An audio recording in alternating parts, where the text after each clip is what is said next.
So mga sir, bali ah, bagbaklas ulit ako nitong ng panel gauge ko kasi nagluloko na naman yung RPM gauge niya, hindi na naman gumana kahapon. Kaya mga sir, titesting natin ulit ngayon. Bigla siyang bumagsak yung RPM gauge niya kahapon mga sir. Yan. Yan. Wala namang epekto sa andar. Kaya lang yung gauge niya bumagsak. Paano rin ko mga sir, pakita ko sa inyo. Yan. Naandar yan mga sir, kaso ayaw gumana oh. Yan. Pag diniinan ko, yan. Kagabi diniinan ko siya, nataas pa. Ngayon hindi na talaga oh. Yan. Hindi ko alam kung bakit. Yan. Gumagalaw-galaw sa mga sir pag diniinan. Yan, tumataas. Tapos bumabagsak siya ulit. Yan.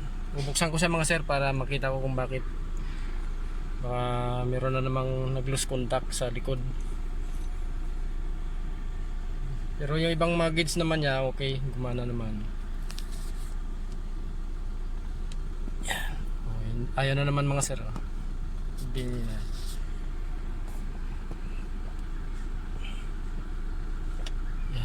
Yan, nataas na naman siya mga sir. Pag diin na diin, baka may loose contact lang siguro sa likod nito mga sir. Babaklasin ko muna. Off ko muna mga sir.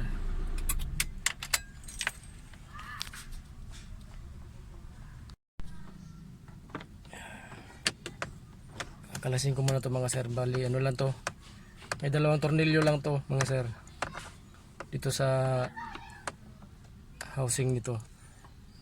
Isa, dalawa, para matanggal yung yung panel gauge. Sa loob din pala nito mga sir, may tatlong tornilyo din dito sa loob. Dito sa labas, dalawa.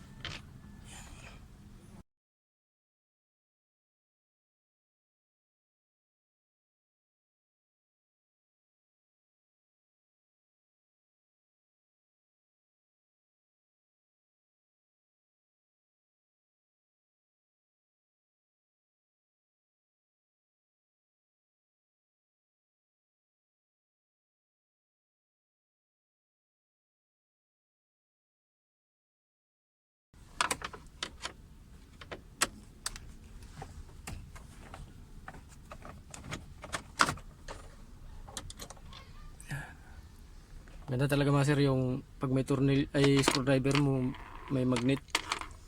Ito may magnet siya kaya lang mahina. Mahina yung magnet niya.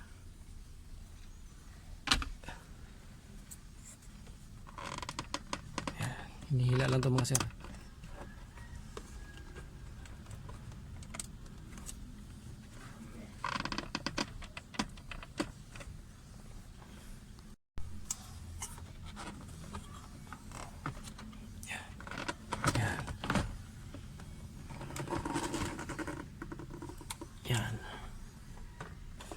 Yan na mga sir, tanggal ko na. Naayos ko na to dati mga sir may hininang lang ako dito. Ngayon bumalik na naman yung sakit niya.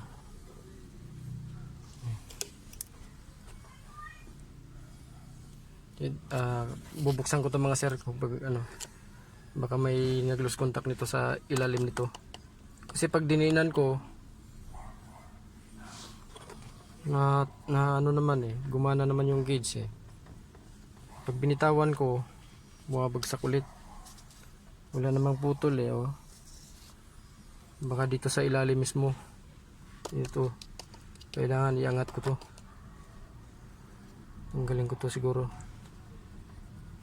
Hindi ko pa nabaklas to mga sir kasi dati nung nagluloko siya, may hininang lang ako ito. May mga nakaangat kasi yung mga hinang, mga luma na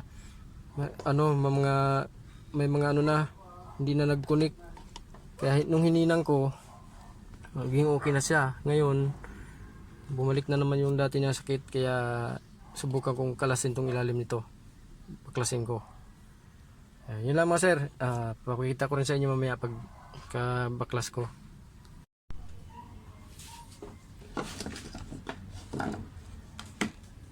Mga sir, buksan natin tong ano, tong panel gauge. Sinusundot lang to mga sir to. Yan, dyan. Ito.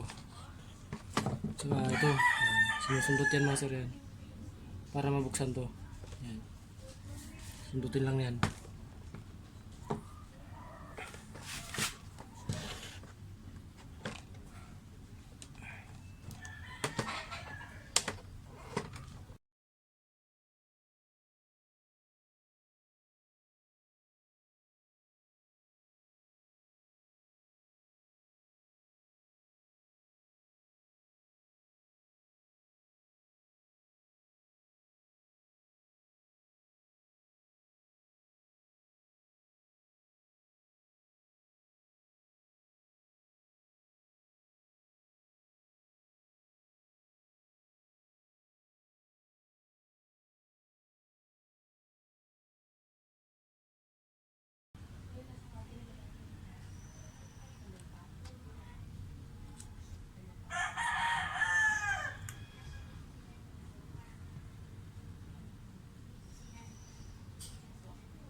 Dito mga sir, wala nang mga putol eh.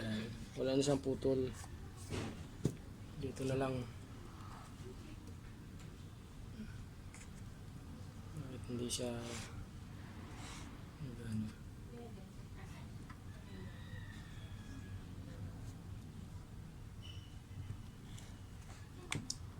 Mamaya, i-check ko muna ito mga sir. Ito mga sir, oh, tinanggal ko yung ano. Tinanggal ko yung sa RPM gauge. Ito yun. Yan yung parang dinamo niya. Yan. Ito yung sa RPM gauge niya. Tinignan ko dito sa likod yan. Nakikita ko may mga uka-uka yung ano, maliliit na uka-uka yung mga hinang. Kaya gagawin ko, hihinangan ko siya ulit. Yan. Hindi ko alam kung kita nyo sa camera mga sir. Oh. Maliliit lang kasi yung mga uka-uka niya. Katulad yung nangyari dito sa ano, dito mga koneksyon na dati. Yung ginawa ko yan, hinanangan ko lang kaya naging okay. Ngayon dito naman siya, may mga uka-uka. Yan. Siguro sa kalumaan na yan mga sir. Yan. Hinangan ko siya ulit mga sir. Ito yung sa ano, sa speedometer yan. Ito yung gauge na to sa temperature. Ito naman yung sa fuel.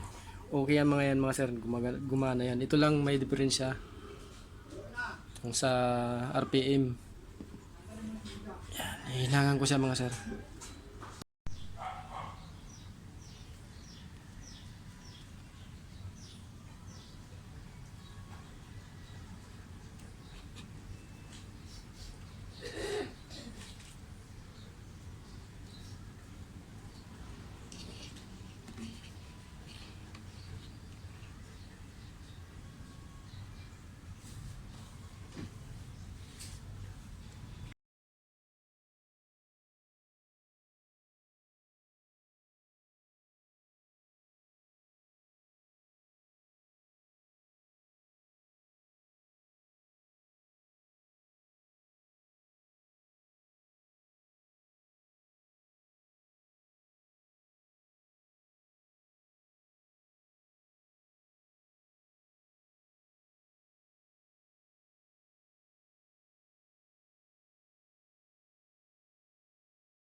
Yun mga sir, na hinangan ko na. Oh. Yan.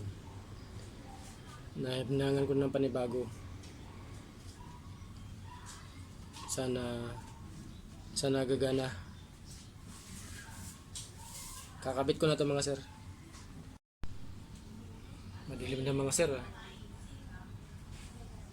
Kakabit ko na to mga sir dito sa housing dito.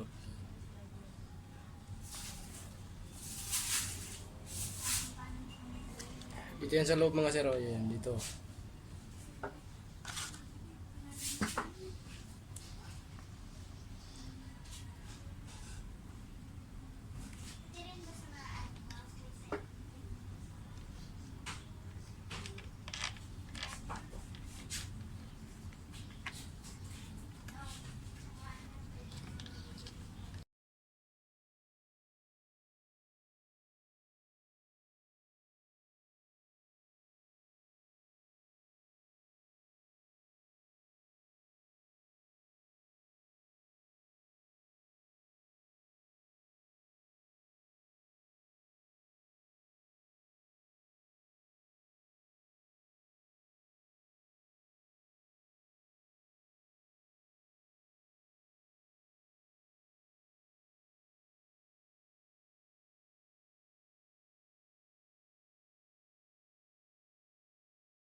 Ayan mga sir, nakabit ko na. Oh. Yan. Yung RPM gauge. Bali ito na lang. Yung to, kakabit ko rin to.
Ganun lang mga sir. Oh. Yan.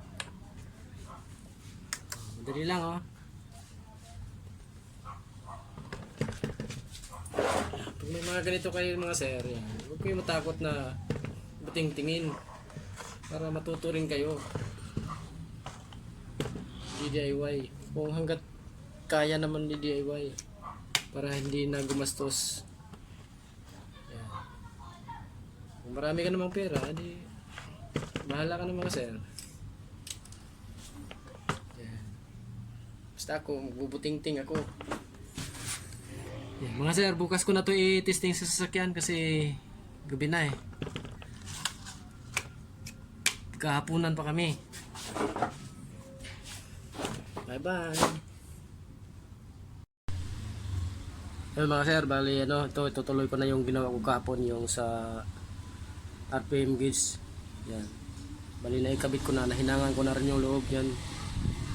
Bali binaklas ko ulit kasi ito, tinanggal ko din yung yung sa fuel at saka sa temperature gauge para hinangan ko na lang din.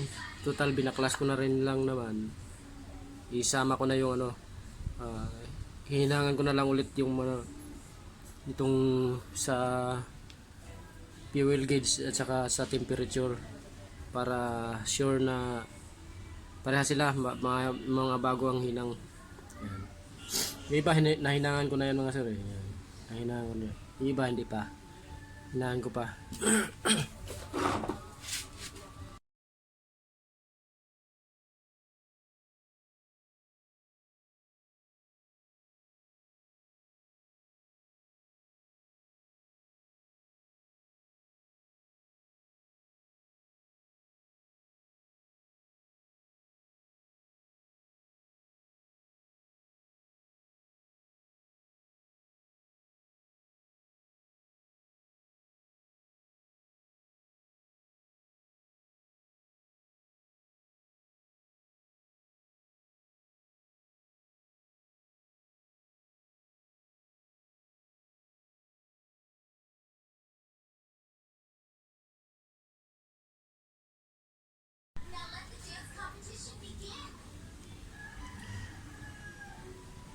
Eh mga sir, sa ano yan, sa temperature gauge saka sa fuel gauge.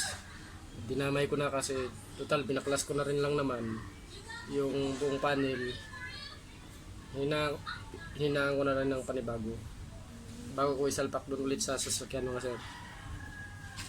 Kakalibrate pa natin mamaya itong ano, kasi na tinanggal ko kasi yung ano dito sa yung sa RPM gauge mga sir. Kakalibrate natin mamaya.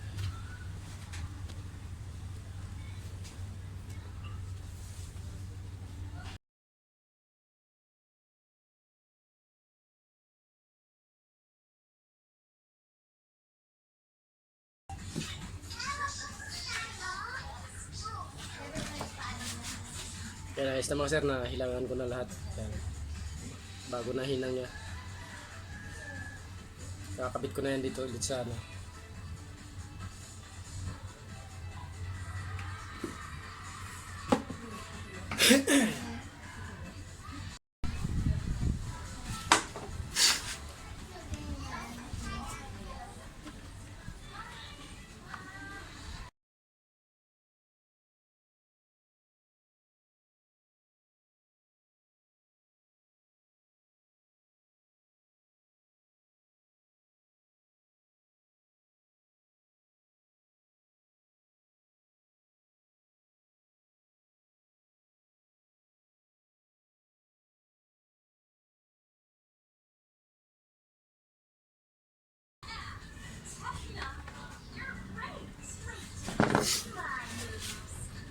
Basta mga sir,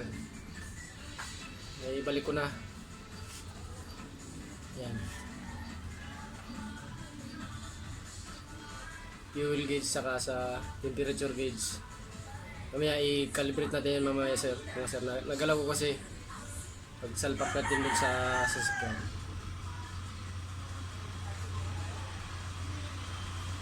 Sasalpak ko na to dun mga sir sa sasakyan.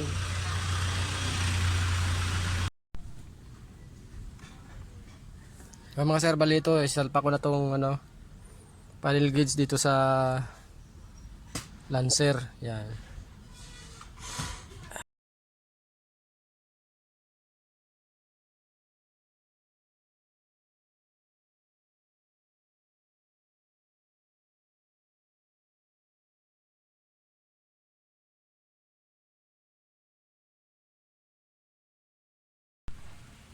Yan mga sir, bali na isalpak ko na yung ano, yung panel gauge. Yan. I-testing na natin mga sir, papaandarin ko na. Yan. Pagka wala ng check engine mga sir, saka natin i-start. Yan, start. Yun. Yan mga sir, oh. Kita nyo yung ano, yung RPM gauge. Gumana. Rev natin mga sir. Yan. Isa pa. Yan. Ayos mga sir. Kailangan lang pala hinang. Dati kasi hininangan ko na yung pinakalikod lang, yung sa may copper. Doon sa pinakalikod nitong panel gauge, itong housing. Eh yung pala, pabigay na rin pala yung dito mismo sa ano, sa yung likod nito mismo, ito sa PM gauge. Yan. Yan mga sir, oh, yan.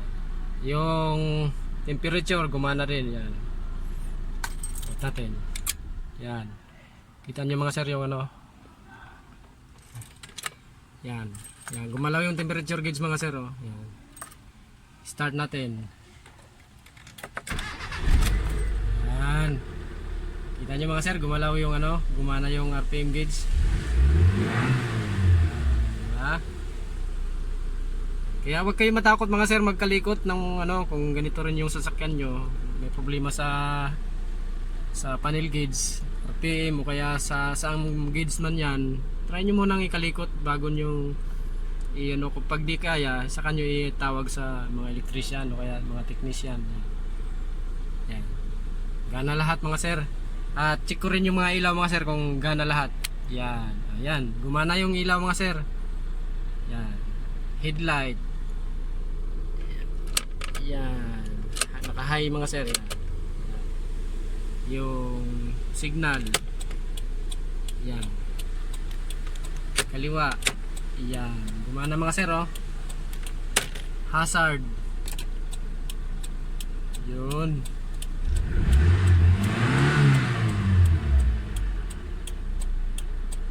Kailangan lang pala mga sir ng ano, hinang.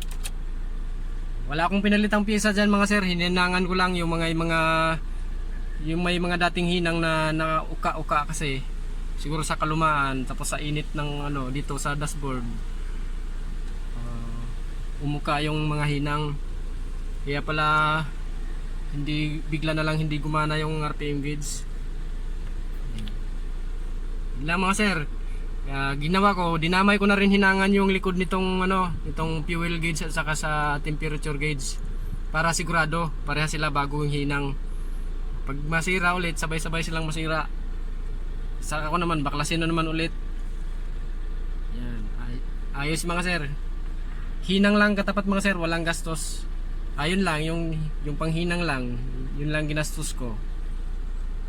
Yung soldering lead. Ngayon mga sir, isalpak ko na din to. Yan. Hindi ko siya sinalpak ng sabay mga sir ito. Tawag nito. Kasi kinalibrate ko pa eh. Kinalibrate ko to mga sir yung ano, yung kamay. Hindi nagalaw ko kasi kahapon kaya ano lang naman yan mga sir, pag halimbawa pag sinalpak nyo at wala sa biglang nasa ano na kaagad yung ano, yung itong kamay, pagka habang umandar yung makina, habang naka-on yung posisyon ng ignition, ano lang, ipihit nyo lang tong kamay ito, ilagay nyo sa 0 para pag start nasa tamang gauge siya. Yun lang mga sir, isalpa ko lang tong ano, tapos ayos na.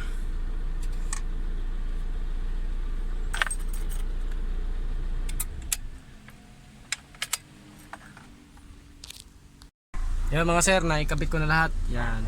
Kung lahat ng cover yan, naikabit ko na. Tornilyo ko na rin. Testing ko na lang ulit mga sir yung mga ilaw dito sa panel gauge. Yan, signal light, kanan, kaliwa. Yan. Hazard. Yan, gana lahat mga sir. Yung ilaw mismo sa panel gauge, yan, gana lahat mga sir. Yan. Kita nyo ba mga sir yung ilaw? Yan.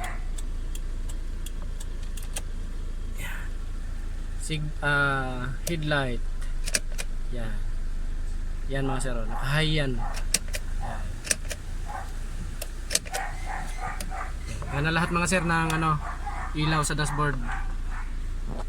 Yan.